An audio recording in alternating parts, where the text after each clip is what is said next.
What's up, Patrick? 8. Wednesday, July 16th. We got probably a shorter show today. Main focus is just going to be on reviewing METCON Rush. After 3 years, I finally got a chance to go out there. We had Tim on last week to preview the show. Got out to Hagerstown, Maryland, and got a chance to experience it firsthand for the first time. It was the 10th year of this competition. The first 5 years they were in a gym. Then he started branching out. A lot of the athletes that compete there on a yearly basis. And like is the case with competitions like this, it's for some of them, it's like the competition that they look forward to every year.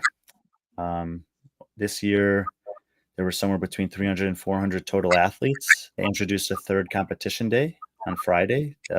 RX and Elite athletes started. It was a 3-day competition for elites. It was a 2-day competition for the RX, so they only had Friday, Saturday. And then there were some divisions that also only had 1 day of competition. For example, some of the Masters teams divisions had 4 workouts on Sunday, but that was the only day. So there's a lot going on the weekend in general. We did the live stream coverage for the elite divisions, and it was a pretty challenging one. I'm going to say Friday especially was super tough. 2 off-site events, not very good in terms of the internet coverage or access that was available. Very hot, which makes it difficult sometimes when you're outside with the equipment overheating. However, both of the workouts I did on the first day, I think were very cool for the athletes. They had a run to start. I mean, a lot of competitions have a run. When it's off-site, it's always interesting to see how they end up doing that. This one was 4 laps of the same loop right outside the venue, which I really thought it was nice for spectators. And if you did have a chance to watch the coverage, we basically went on a UTV and just streamed from the back of it, and we drove around the course with the athletes for a majority of the event. What's up, Mike? And made a little bit of a decisions as we on the go, deciding to stay with the pack or go with the leaders. Only with 1 camera, 1 vehicle, and a 4-loop course was interesting to try to navigate from what was the best thing to show. But I think it was good for the fans, especially because it's like almost like being on a track, except they go out of sight for a bit, and then they could come by and you get to see where your athlete is at 4 times.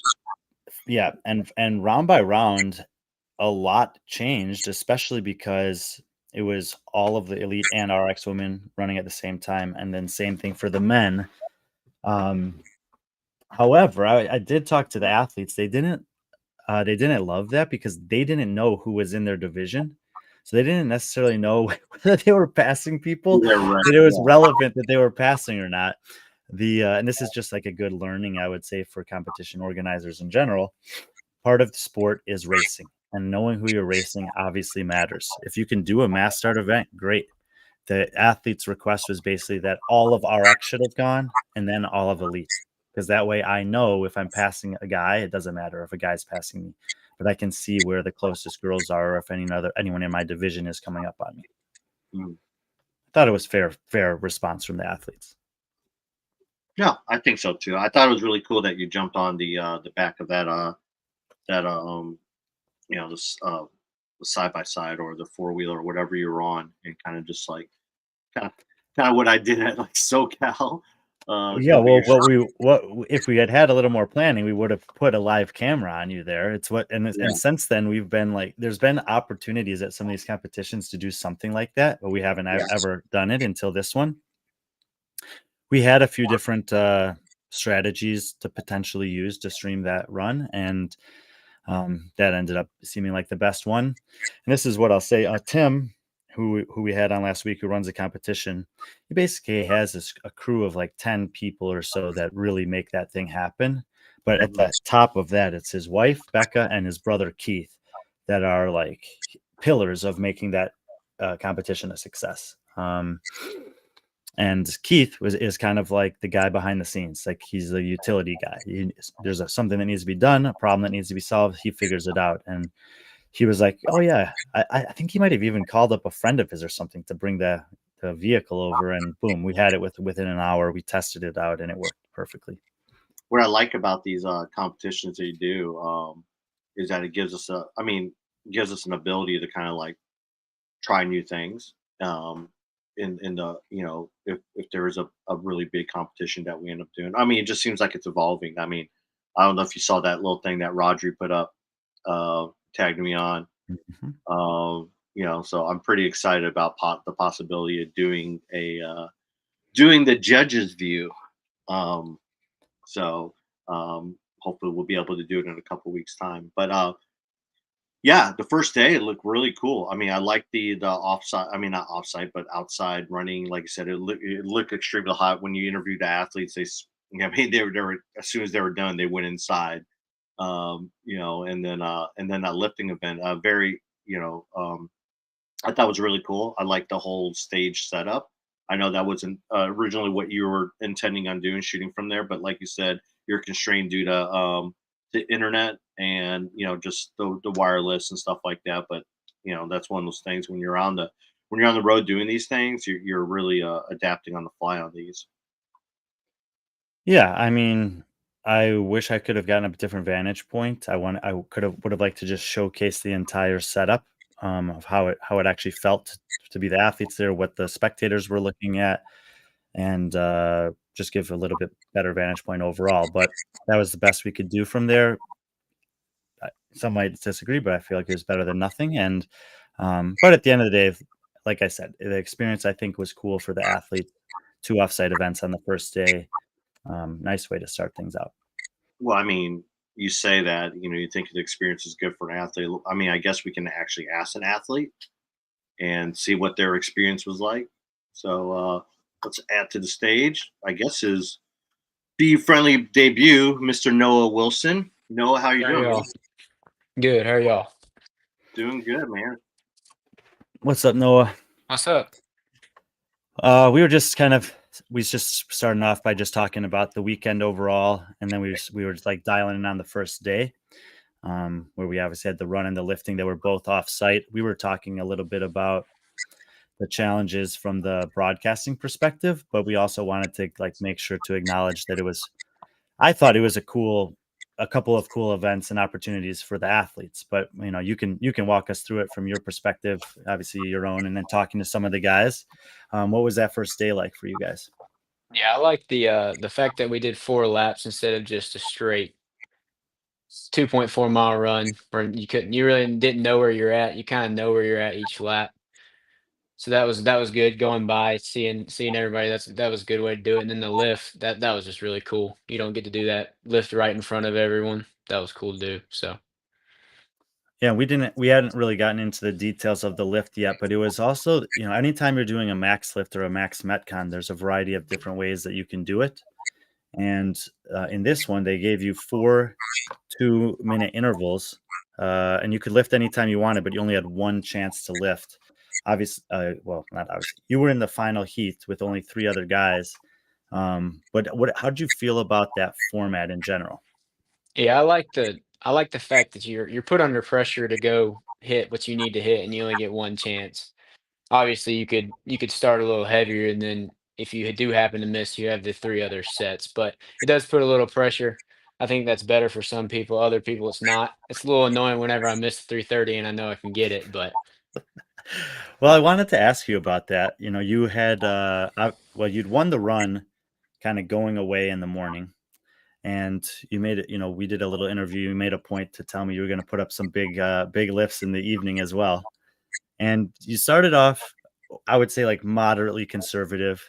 You ended up hitting a lift at 315. And by the way, if you missed it, this was a clean from the floor, hang clean front squat, and then the shoulder to overhead. Um, and after you hit the 315, you decided to go for the win, basically. What was the thought process there?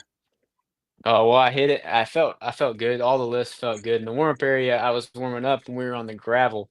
I wanted to go do a 285 clean. My foot stuck and it felt absolutely horrible. So I was just when I got out there, I probably should have started a little heavier, but the 295 felt good. All the lifts up to there felt good. And I look over at my dad and he goes 330 and I was like, all right, we're gonna go for it here. And your dad, he's been around this sport for quite a while. Yeah, yeah. My mom and dad have owned the gym that I go to for almost 13 years. So That's what you're supposed to say the name of the gym. Yeah, CrossFit Change in Cornelia, Georgia. And they came up there obviously to support you that weekend. I'm not sure what happened on that live stream because the internet was kind of coming in and out, but I had said um, you didn't need to do 330. You could have done 325, still gotten 100 points. The guys who hit 325 are probably not your biggest competitors, but it seemed like you wanted to just go for Yeah, it I was outright. I was wanting to make a statement. Obviously, I missed it, so it's not quite as cool. But yeah, I was wanting to hit that. I've worked a lot on my strength. I quit running. I was a I ran a lot more, so I actually didn't know how well I was going to do in the run. I hadn't been running at all. I've just been lifting, and so I was happy about the run. And then I knew what I could do on the lift. So A couple of the guys, if I'm not mistaken, a couple of the guys that were in this division are kind of like friends of yours, if not in life, at least through some competitions that you've done. yeah, I've competed. I competed against Luke. He was at Fist of the Coast, and I think I've competed against a few other guys there. After a lifting event like that, when you guys like you finish up the day, you go to the back, is there any giving each other a hard time, or is it just kind of everyone goes their own way? Oh yeah, I mean, I think a few people came up to me and thought I had it, so it was just more annoying going up to my parents after because I think dad knew that I had it too, so it was just more of annoying knowing that I could do it. But And I mean, for a day one of competition where there were no metcons, so to speak, as a single modality run, single modality lifting complex, and knowing the fields, marginally as you did, it seemed like even after the first day, most of the top guys were sort of near the top of the leaderboard. Maybe with the exception of Ben, who had not had right. such a great lift and was actually even not in that last heat the last day. But after one day, you were, I think, in a position you would expect yourself to be, sort of, right up there at the top. And, you know, what was the thought process, knowing that those two sort of offsite events were done and there were 4 Metcons coming up going into the main arena? Well, I mean, especially going to a competition like that, I don't really know a good bit of the people there. I don't know what they can do. So it's just I try not to worry about what anyone else is doing. I know what I can do, and hopefully it's going to be enough to win. So going into especially the wall ball workout, I knew I'm pretty good at wall balls. I basically am pretty good at all those movements. There wasn't anything that was going to slow me down. So I was just going to basically, I knew I was going to try and go unbroken, but I didn't, I was hurting pretty bad about 35. And I heard the announcer say he's going to go unbroken again. And I just had to at that point. So. I don't know if you have watched it back or not. And even if you had, you probably wouldn't have watched the first heat of the women. But I was talking about that for me and a workout like that, which it was if you guys are, what was the workout? It was I'm forgetting one of the movements. It It was was a, the rec back lunge, muscle up, wall ball, muscle up, rec back lunge. Well, maybe I no. it was Well, two maybe it it was was a two round it was basically 2 rounds. I forgot about the muscle ups, but there was a lunge, ring muscle ups, wall balls, and then lunge, and then you repeated it. And I was reminded of the open workout from, I think, 2015 that started with 7 ring muscle ups. They had some double unders and they had sets of 50 wall ball. And I remember 10 years ago watching people who are not elite athletes do 50 unbroken wall balls like deep in that workout after struggling on the rings. right. So they're like, it's a little different because, you guys are pushing the pace. But I had said, like, at a high level competition, or if you want to compete at the highest level, being able to do 50 unbroken wall balls in a Metcon is something that these guys should be able to do. You were the only athlete, male or female, that I saw do it.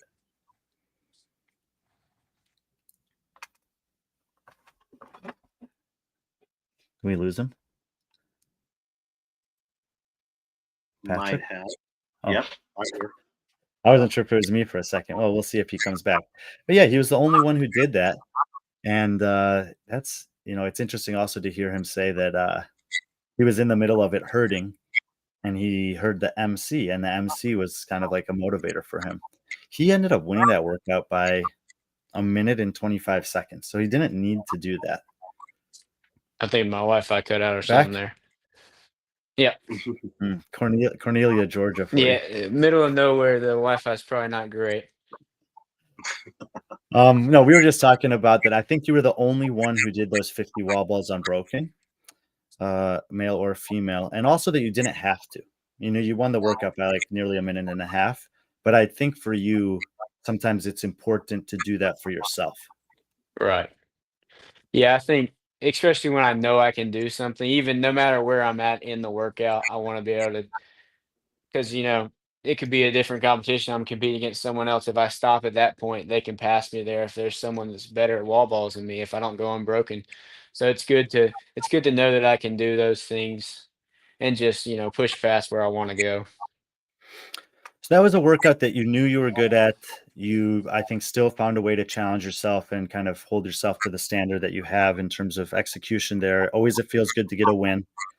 But you had to turn around. It was a fairly quick turnaround that day. And the event number 4, the second event on Saturday, I'm going to guess contains probably the one movement on the weekend that, or the worst movement for you of the weekend relative to the field, which was a strict wall facing strict handstand push up.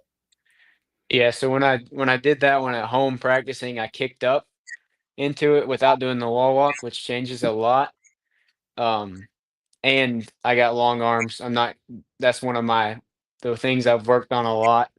And so I figured they were going to be better at the handstand. So I was like, all right, I got to go unbroken on a toaster bar. And I was hoping to at least get to the third set unbroken, but after the third set, grip was just completely gone. Yeah, and that was I felt I actually felt like you managed the workout well for yourself.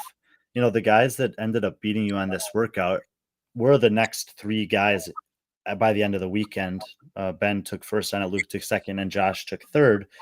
Um, and it's like if you're gonna, it's very rare to go to a competition and win everything, but to, beat the entire field other than the other 3 top guys there on something that might not be the best thing for you on paper. Did you still feel good about how that one went? I was a little disappointed in the handstands just because I thought I could do better, but also I should have just practiced doing the wall walks. I kicked up a little soon because I was trying to catch Josh on the way back on the handstands, and my shoulders had nothing. So I busted it, which was pretty embarrassing, but it is what it is. But yeah, overall, I was happy with the way I was able to make up a little time on snatches, cycling those, and that's not normally something I'd be able to do. So I was happy with that. Yeah, I would say your barbell cycling at this competition looked exceptional. As not just the snatches, but also the thrusters.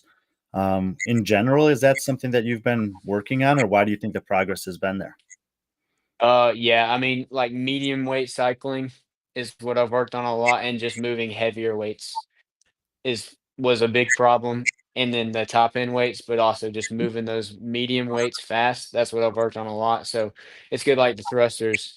It was good to see that work out because I figured people would go unbroken at least on the first set, and there was people dropping all around. And so I was like, all right, I'm just gonna hold on. That was my plan to do it. So Yeah, I mean, it's great to have the plan, but thrusters are tough. That workout it's the final workout. We skipped over one here, but it was paired with muscle ups, chest to bar pull ups, and muscle ups. 60 total reps, 30 of each, split throughout the work. Like that's just a difficult version of Fran. yeah, 60 plus thrusters, 60 reps on the pull up bar. Not everyone can just go unbroken on that. yeah. It was my grip was definitely fatigued a little bit from the day before, and I mean I failed a bar muscle up. I figured I needed to go for it, so I'd rather fail and go for it than not. So That's two times in the competition. I do want to. We'll get back to event 5 in a second, but 2 times in the competition, the failed muscle up, the handstand push up you just talked about, where you kind of went to the limit, and in the moment it feels like a failure. But I actually think that being able to push yourself there is something that not every athlete has the ability to do, and that it's okay to do that sometimes, even in competition. yeah,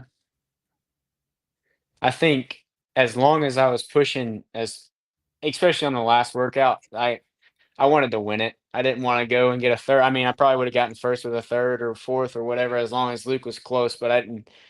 I don't want to go. That would have probably ruined the rest of the weekend is getting a fourth on that workout or even a second on that workout. Because then I'm thinking, oh, I didn't win that last workout. So so yeah, I wanted to either way. I was going to push it to the limit.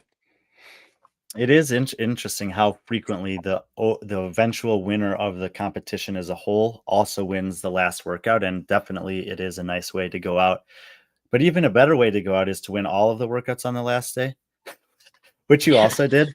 But that for that workout in the morning, it was like a crazy workout the way it was written. There was no Yes. like I couldn't figure out how to It was explain it like other than to read it. the middle bit kind of made sense, and then you just kind of had to you do the last bit. I don't know. I didn't practice that one, so I didn't even really look at it until the day of.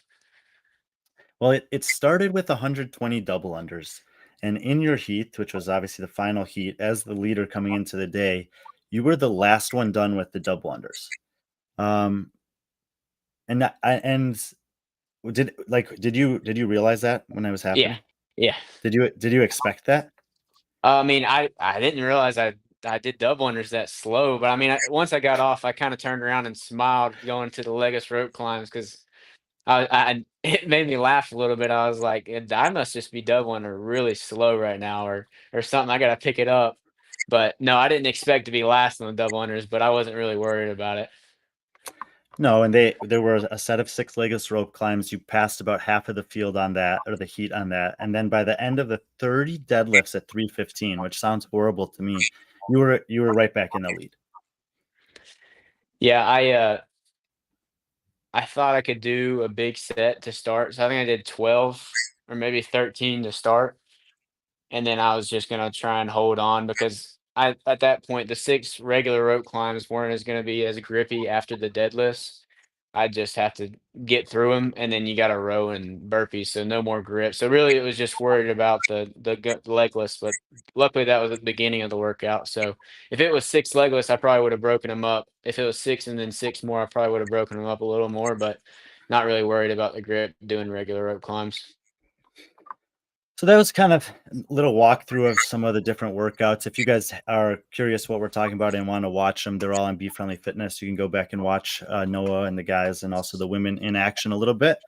Um, but while we have Noah here, I mean, I saw you compete in South Carolina in January. Obviously, you got a second place at that. Come down here, first place. Are those the only 2 live competitions you've done this calendar year? Yes. Oh, I did team Wadapalooza. But besides the individual, yeah.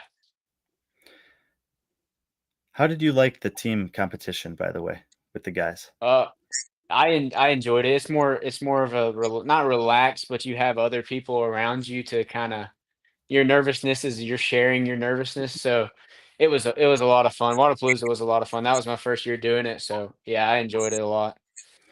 And, by the way, how old are you? 21. 21, and your dad, and as you said, has had this gym for a long time, but you didn't always train in the gym. No, so I started. It was really after high school. I played football. I ran track, Of and course. so I was pretty competitive. I got 2 other brothers and a sister, so we're all real competitive. So I needed something to do. I hadn't been doing CrossFit a lot. I do it every once in a while between football and all, and so I started doing it, and I was like, "Oh, I kind of enjoy this." I was all right at it. I thought I was better than I actually was, but I was all right at it. I think I did the online Wadapalooza. I guess it was 2023, maybe was the first year I tried doing it, and I thought I was gonna go and compete in the elite division, and I was probably 656 maybe something like that, And I was like, all right. So I don't think I competed. I just went to work after that. And I was like, all right, we gotta get a lot better. Yeah, so it's How, been oh, go ahead, Brian. no, you go. I mean, you hear that a lot where, you have athletes or former high school, or for me, it was like college athletes, but I was far removed from when I played college to when I found CrossFit. But I wish I would have found it. I wish it was a thing when I finished college and I would have went right into CrossFit. But I mean, Can you talk about that transition and why it makes sense, especially for like a football player, like a high school football player, to kind of go into? Because obviously in high school, I mean, high school is when I was introduced to like weight training, and then Right. it was just kind of like it felt like a smooth transition. I mean, was it that smooth of a transition? I mean, kind of knowing some what a clean is, a bench press, Right. squats. Like, I mean, can you talk about that transition from I mean, you've been doing it. You're 18 years old when you finish playing high school football, which in Georgia is a big deal. And here you are 3 years later, you're still doing it. You're still that fitness and what you learned from high school is still like paying dividends for you. Right. Yeah, so whenever I first started, I would do CrossFit to get ready for football before Yeah. when I started playing my junior year again, and I would do CrossFit to get ready for football, and that was like just already knowing kind of what I was doing. So then we'd go into weight training, and I was pretty good. I was probably one of the top guys in the clean, just knowing what to do there, and that translated over to the football field, just explosiveness, because everything you do in CrossFit, I mean, you got explosiveness and just quick movement. So it was the same thing. So it translated well. And so I always use that as just a way to get ready for football. And then running track, I didn't run track until my junior year. I ran the 4x4 and I hated it so much. But I think the running track was we had a kid who was really fast, like really fast, way faster than me, and I ran with him every day, and so he pushed me to the limits. And I think whenever I came back after track season and started doing CrossFit again, I was able to go into a darker place because of that. Like I didn't hurt near as bad, and I could hurt longer. So having that really pushed me to be able to know, all right, I can hurt now, because I don't think I wanted to hurt before. And so track and football allowed me to just it was just an avenue to get better at those things. And then it just kind of went over to CrossFit and just continued to get better at it. Did you What's did you do the reason why you did track was that so that way you didn't have to do like like off season conditioning or just I mean I Yeah, know so that. when I first started track, I actually threw, and Oh, that was my freshman sophomore year. I threw my junior year. They didn't have another guy for the 4x4, and they're like, "Oh, Noah can run." So I went out and ran, and I quit throwing after that and just ran. Um, it's but terrible because the 4x4 is the last event of the day, isn't it? oh Isn't it? yeah, it was Yeah. the coldest. So my older brother did long jump, which is the Yeah. first event, and First. then I did the last event. So my parents would sit through the entire track meet, which is however long. Yeah. Yeah. I mean, that's what I did. I did long jump and triple jump, and then I would stay around all day for the 4x4. Yeah.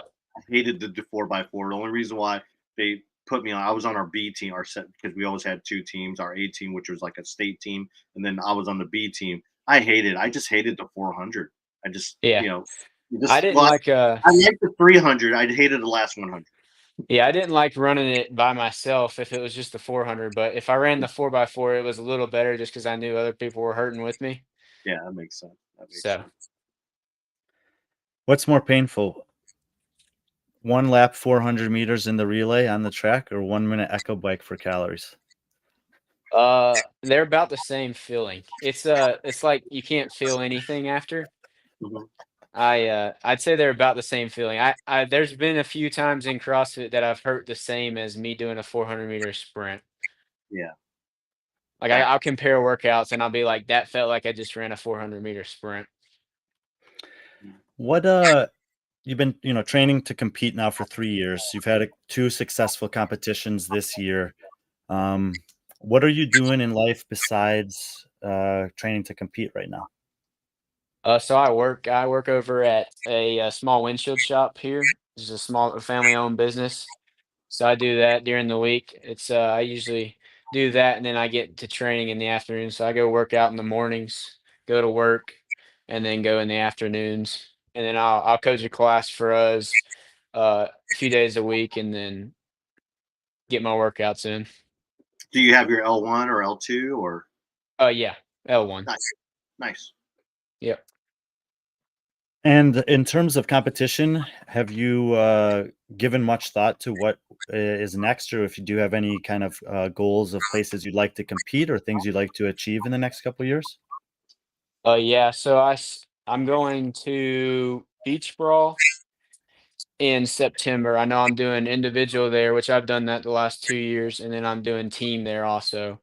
Oh yeah. And that's after. So I'm going to next week, going to Kansas City to do Monster Games, and then Beach Brawl. And those are the only two I have for this year set up so far. I don't know. I would like to do as many as possible, like I said. So, um, but then next year the plan is, I don't know exactly how qualifying will be, if it's the same as this year, but I would have liked to make it the syndicate, and then the goal is obviously the games. So Hey, 2 competitions this year and 2 paychecks. So you're kind of showing your dad you can make your family you can yeah, make a living yeah, out of this. It's like look what yeah. I did. That's the plan. That's the goal. So Yeah. Well, you've absolutely, in our mind, in my mind at least, you've made a name for yourself down there in the South and Southeast region. And yeah, I think well, we'll see you in Monster Games next week. Patrick and I will both be there, so we'll have the stream up for that again. If you guys are just learning about who Noah is, this will be the third chance to watch him on B.Friendly Fitness this year. Beach Brawl is always that's one that I still haven't been to. I got to get to that at some point. But yeah, it's one of my favorites. I've done it since I started competing. I think the first year I started competing, I went down there and did the RX, and I loved it. It was a lot of fun. So Heard good things about it. We know a lot of people involved with it. We know a lot of the teams that are usually involved with it. So it's like it's one of those bucket list items I think for us that we kind of want to hit up Pensacola for that. You know, yeah. yeah, for sure. But Noah, thanks for oh, T-Bird says, would you ever try the WFP qualifiers? Yeah, so I was out of town I would have done them. I didn't have all the equipment for the last ones. mm, And then the other ones, I was kind of just focused on these two competitions. So after this one, I probably plan on doing them. I wanted to do them, but I didn't have all the equipment. So Well, I think two things. First of all, I think that the overall structure for it for next year will be a little different, and that there'll be more time for athletes to potentially study that and prepare accordingly. I also think that you're good enough that you could probably call anyone up and they would be happy to have you come and throw down yeah, a little yeah. qualifier if we need to use some equipment. yeah. Or we could we had to just get someone to get your dad some of that equipment. What were you missing? The GHG or the Oh rope pump? no, we were out of town for the fourth. That was the Ah, week of the gotcha. fourth, so we were out of town. My uncle has a small garage gym, so I was able to work out, but I couldn't do like the bar muscle ups and the rope climbs and the GHDs, all that stuff. So That makes sense. Cool. Noah, man, great to see you this weekend. Thanks for taking time to come on with us. And yeah, I just got sent the rosters and everything for METCON Rush Monster. next week, and I was looking or Monster Games, and I was looking at the lineup here, and I don't know. I think you got a good chance at another podium. yeah. There's some good dudes. I'm excited to compete against some fit guys. So Yeah. Try a different region out. You've hit up the yeah. East Coast. Now try to see what us Midwest guys can do, right? Oh yeah. Yeah. It's a honestly, it's a fascinating leaderboard. There's some guys that haven't competed recently that are in the mix. There's some other guys that, like Patrick said, usually compete out west, and so everyone's kind of coming together. There's some younger guys in the field as well. So Patrick and I will break that down next week. I don't know. Should I pick you to win it? Yeah. Yeah. Oh, Yeah. who Yeah. says that? I love that. Bet on yourself, man. I love it. I love it. For Well, sure. I didn't pick you I at METCON Rush. I did have you second, which not Yeah. bad. That's all right. So Most people wouldn't pick me, but but not you yet like at betting on least. yourself, and Hey, what's cool. again, you're 2 for 2, man. You're hitting 2 podiums. Like I said, you're making quite the little paycheck here. Some good some side cash Oh here. yeah. Yep. That which is good. I mean, that's what you want to do, especially that's how Frazier started off. He was going to these Yeah. small competitions and collecting checks, kind of like Happy Gilmore. Oh yeah. Collect those big checks. Yep. But thanks again, Noah. We appreciate it. Looking forward to meeting you next weekend. Yeah, for sure. I appreciate y'all having me on. All right, man. Take care. So, you See ya. know, do you know your thing about the big checks, with all the traveling I've been doing, I just watched these movies on the planes, and there was this. Honestly, it was a really stupid movie, but it was I think called The Gutter, about Gutter. some like Story? black guy that's like a prodigy of bowling, and he's winning checks, and they're giving him a check, and he's like, Anna, I want the big check. Whatever. Yeah, so that's Noah Wilson. I mean, that guy is really good. I mean, you know, he won 4 of these workouts. He really impressed me at Fittest of the Coast. I thought he was going to start tapering off. He never did. Second place there, first place here, is competing again in Kansas City next week. So we'll see what he can do. But I mean, I definitely think he's in the mix for the win and the podium in that competition too. Yeah, you mentioned him, you know, when we did the preview, and you know, I didn't realize he was that young, 21 years old. You know, he's one of these kids that I really like. You know, especially knowing kind of just his background, being being a Georgia high school football player. There's something to say about that. You know, when I evaluate talent, I always look at their background and see where they come from. I mean, like he said himself, it's like having that ability to hurt, and that's something you can't teach CrossFitters. They either have it or they don't. And you know, that shows me a lot. And then I like that, you know, even though he finished 6th on that second event, he went for it. Why not? Otherwise, he would have went away going. So it sounds like he's strong enough to do some of the stuff, and he's fit. So it'll be really interesting to see what the rest of the season does, and confidence. But I think it's really cool that a 21-year-old could do 2 competitions and make, like, you know, he's what was a prize purse there at that was that 5K? I honestly, I'm not sure. I Yes. probably should know that, but I do not. But I mean, you look at 2 competitions, the Fittest of the Coast and this one. I mean, he's probably made a combined, you know, 7-8 grand on 2 competitions. You know, which is, you know, it's not bad considering, you know, no one who knows who this kid is, and you have like professional athletes out there who aren't making that. You know, so. I actually checked today because I remember I told you I wanted to make sure he was in my top 100 list. Yeah, he was already on the list, so I was already a believer. A little preview for next week's show. One of our shows next week. You know, Brian will be unveiling his top 100. So, you know, I'll be interested to see where he's at. You know, especially going into monster games. You know, that'd be really cool to see where he ranks. Well, it's a good example of why I want to do it, because you haven't seen him in a Wadapalooza individual. You haven't seen him at Dubai. You haven't seen him at a semifinal. You haven't seen him at the games. He hasn't been at WFP. So, you know, usually a guy like that would be irrelevant, completely off of the radar. But he's competed at these small competitions against people who are competing at some of those competitions and beating most of them. All but one of them. You know? I'm getting like Drake Lewis, like Jacob Marlowe, like vibes, but younger. I mean, those guys have been kind of like doing the same thing, but I think, but you know, he's winning at a younger age before those guys, so I'm kind of getting that vibe from him. So, yeah. Without knowing, would you think that he's on my list? Do you think he's ahead of or behind those guys? I would say he's behind, just because I know how much stock you put in like experience, and you know, I would say behind right now. And I think you do it purposely, put him in behind, because he has such a huge window.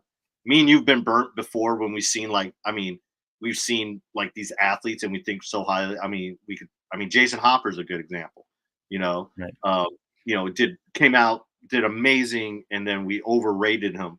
I mean, now he's getting into that space. It takes a while, and I think you've learned from that. I think most people have learned from doing that stuff, and I think you've been a little bit cautious about putting these high expectations on athletes like that, and let them have the ability to work their way up if they want to do that. Am I right? Well, we'll find out next week. All right. Okay. Hey, we don't have much time here. We have about 12 minutes, so let's. I gotta jump on a call here, but let's quickly go through recap this. Again, Noah just crushed it here. I mean, you originally picked Luke Burns to win it in your original pick. I think I picked Ben Wise, actually. You picked Ben Wise, but let's talk about these guys here real briefly before. Well, look, I mean, the top 5 guys, I think, were the top 5 that I picked for the competition once, because Brad Wilson didn't show up, and I think he may have been in the mix as well. But they didn't finish in the order I thought. Ben basically lost this competition on the lift. He had, Yeah, if you look at the points there, 5 pounds was 5 spots relative to Beaker and Burns, and that was a lot of points to give away. He could have easily taken a second if not for that. But I felt like he had the most experience and success prior to the competition, and so I gave him the nod against guys that I know are similarly competitive. But Noah was the best one there that weekend for sure. It was really close for the podium between Josh and Ben. The final event, the final set of thrusters, is worth a watch if you haven't seen it. It's pretty crazy what happens. Javier Ancibia finishes in the 5 spot. We saw him at Torian Pro. And then just behind that, Mateus Ferro is an interesting guy. He's from Brazil. He's competed 6 times at the semifinals down in Brazil or regionals. But he's lived in the States for 2 years now. It's cool to talk to him. Yeah, it's a cool interview you had with him. Yeah, I was really happy. Javier actually turned me down for that one. He was too tired to do it. And so we ended up with Mateus, which was, I think, even better. And then Ethan Sheeb, the last guy I just want to mention, down in 7th place. He's a young guy, very strong. He tied for first on the lifting complex with some potential. So that might be a little bit of a name to know over the next couple of years, especially in the East and Southeast. Yeah. Shout out CrossFit Invictus Washington. That's where Jacob Pfaff trains at.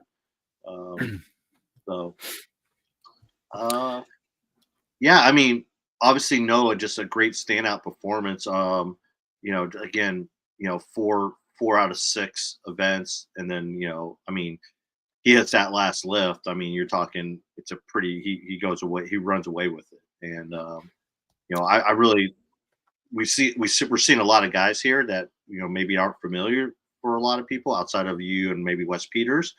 But yeah, that's really cool.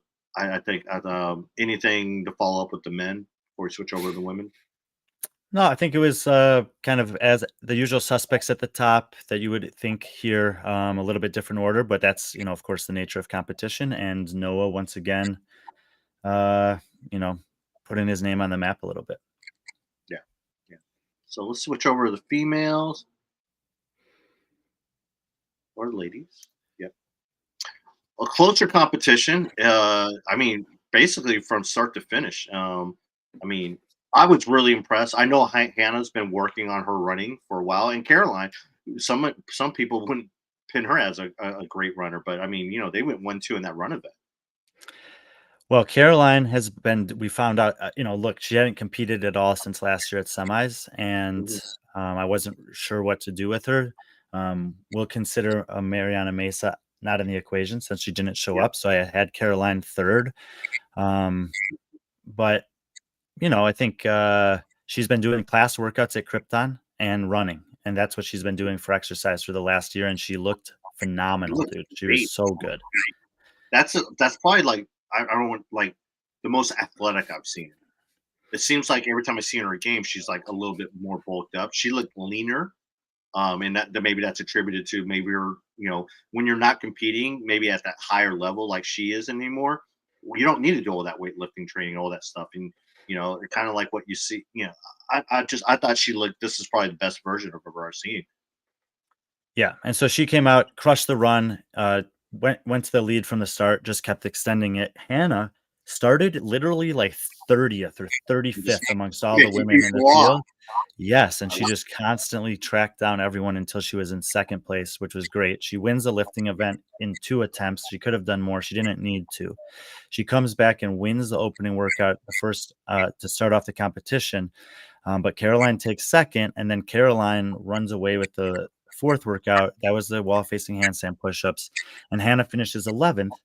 But if you watch that workout, you'll see that I think she managed her skill set on that workout, her capacity for that movement, as good as she possibly could have to maximize her position there and keep herself in the mix.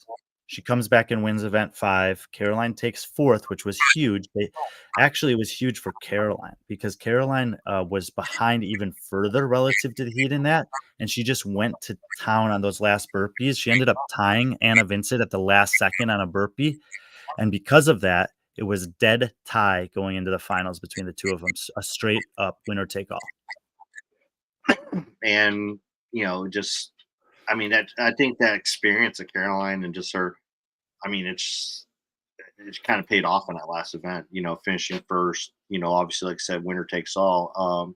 And just she didn't buckle under that pressure, which you expect from someone who's been around for a while and knows high level competition.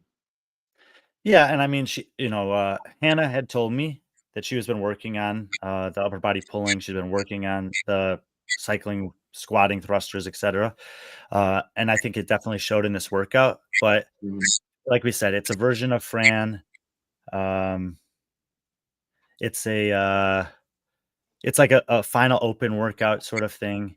And Caroline Spencer's body type skill set and experience is just perfect for that. She told me after the fifth workout, I'm going to win the workout. Yeah, And she that's did.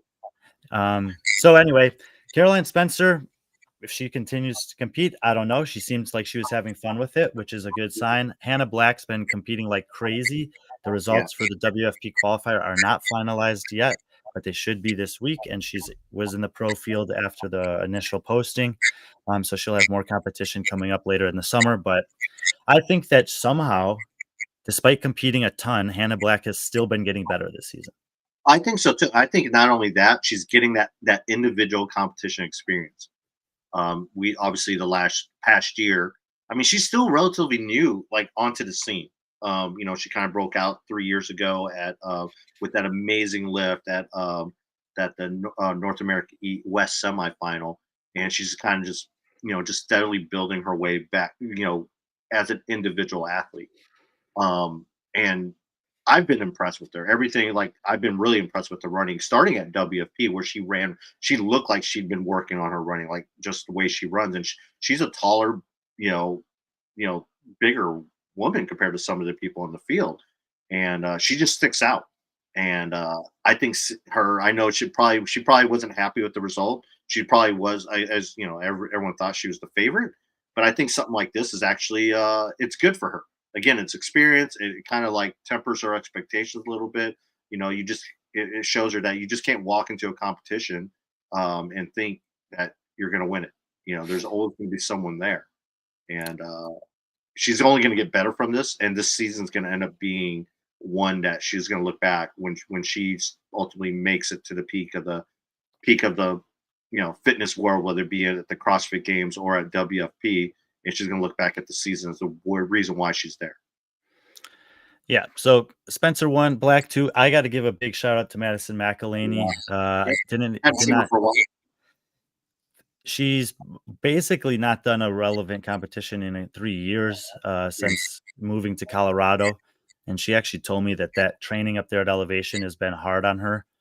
She Mm. didn't know where she would land on this. She came with her mom. She all finishes of seventh or better. She was kind of solidly in that 3 spot going into the final. Elsie Larson gave her a run for the money. But yeah, great to have Madison there. Very impressive and well-earned podium for her.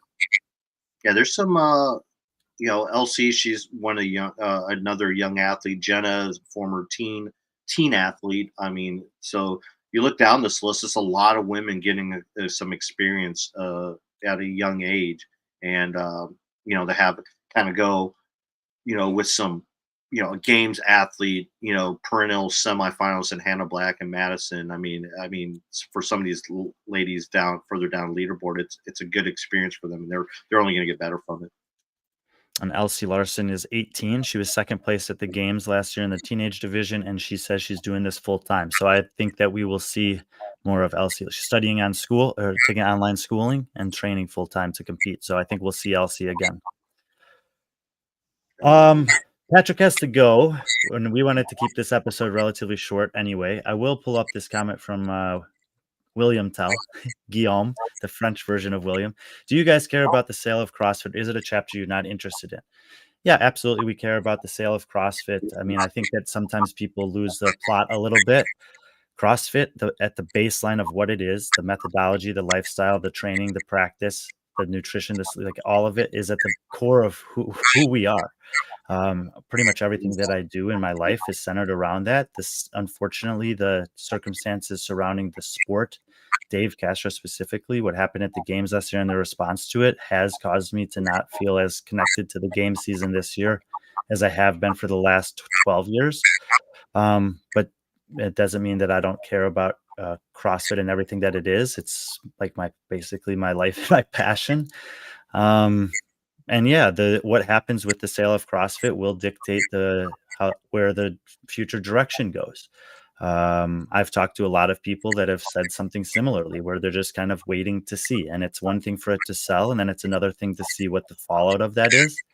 Being this close to the CrossFit Games, which is such a pinnacle event in the year, I don't think that there's going to be anything dramatic that happens between now and then. But within a month afterwards, I think that we might see some stuff start to emerge, and that's going to more or less dictate what my level of involvement is going forward. Quite frankly, if Dave Castro continues to be involved in running the sport, I won't be that interested in it. And if he's not, and anything else happens, then I will. Yeah. He had a follow up on that before we go. Okay, none of you plan to attend the games. I actually am planning on attending. Actually, we actually, myself and some other content creators for B.Friendly, we actually did apply for media passes, and we were denied due to what CrossFit says, a lack of room. But I do still plan on going. So I have some athletes competing, and I want to support them. I have a lot of friends there competing. I want to support them, and like I said, Brian's opinions are Brian's opinions and his thoughts and views, and I will never turn from that. And Brian respects what I think too. So it's just like, it is, that's just how we are. I mean, and I respect what almost everybody thinks about it. Yeah. The only people that I don't have any respect for are those that have belittled the death of an athlete and the effect that it's had on his family and his community back home. Brian, I gotta get going. I don't know if you want to stay in this chat or finish it up, but I gotta get going. So. No, I think that was perfect. That's what we set out to do today. Appreciate the question, Guillaume and Mike, the information here. Rumors are rumors. Let's see what happens. We love this thing. That's why we talk about it all the time. Support the athletes, the competitions, and everyone else that we can. We'll have probably 2 shows next week. The girls have a show tomorrow, but thank you guys for being with us today, and we will see you next time. In the meantime, Patrick, be friendly, our friends.